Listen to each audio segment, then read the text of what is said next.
From an early age, I was brought up in a very educational background, and by that I mean my family always pushed education for my sister and I, as well as other members of the family. So for me, writing would probably seem like a natural course, being that we were always involved in things such as that.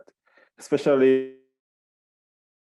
I grew up in church, so my family would always, or I was always chosen for stuff like public speaking or poem writing or article writing for the church or any other social setting that my family would have.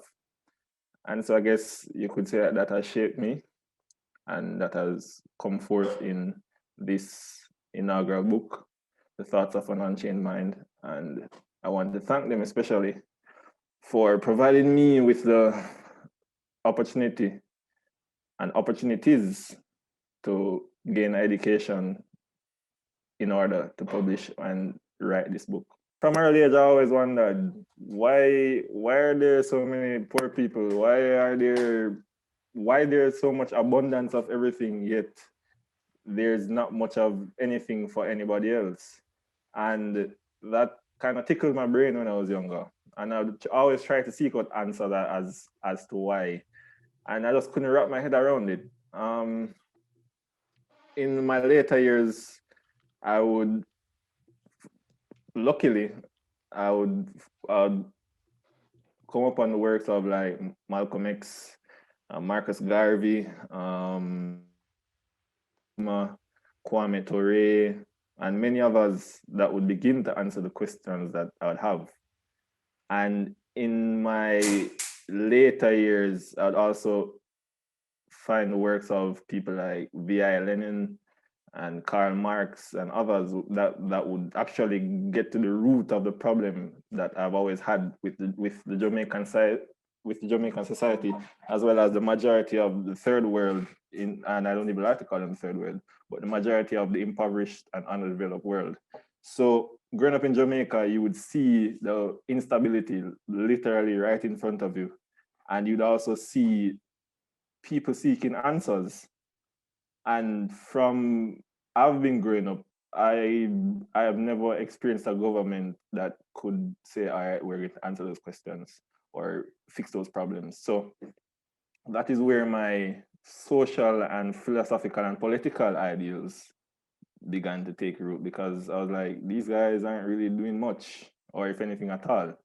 And it might be controversial for some that I might think this way, but it's not controversial for me. When I take a look at all or majority of the third world countries, i.e. the Caribbean or the countries in Africa or the global south, I realize that majority of the governments that are in these places are just puppet governments serving the colonial and imperialist empires that govern the world. And I have devoted myself as well as my time, majority of my time, to studying these works and exposing the fallacies that said countries purport to the majority of the world. I also have a chapter on capitalism and socialism where I talk about the various misconceptions that people have in regards to those topics, because those topics are very touchy, like they're extremely touchy within diaspora. And I think people have a misconception, like huge misconceptions as to what those ideologies stand for and what they represent. I also go on to talk a little about African history, where I talk about stuff like homosexuality in Africa. I talk about matriarchy in Africa and the matrilineal relations. So I mention people like, or groups like the Dahomey, Queen Nzonga, Queen Candace, Cleopatra. And for more modern references, I mentioned Asata Shakur from the United States. I then go on to talk about a hot topic within the female community, which is womanism versus feminism. And I give a very, very good account of both thoughts as well as my opinions on which one should be the one for women within the African diaspora or third world diaspora. Um, then I go on to talk about stuff like the roots of self-destruction. We are talk about the psychological impact that slavery and colonialism has had on us as African people. You know, we're basically fighting against ourselves half of the time, and I speak about the roots to which that came from. I talk about how could I forget this Pan-Africanism, which is the ideology that I subscribe to, which is encrumatorist. I give quotes in regards to Thomas Sankara, who is also one of my heroes, Kwame Nkrumah, Ahmed Sekou Toure, and Mwalimu Julius Nyerere from Tanzania. I also have a chapter in regards to nationalism, Black nationalism, and Pan-Africanism, where I also give an analysis as the two ideologies. Also, a drift between those two, where I see comrades who are fighting against each other as to which one should be the one to lead the African or the Black diaspora.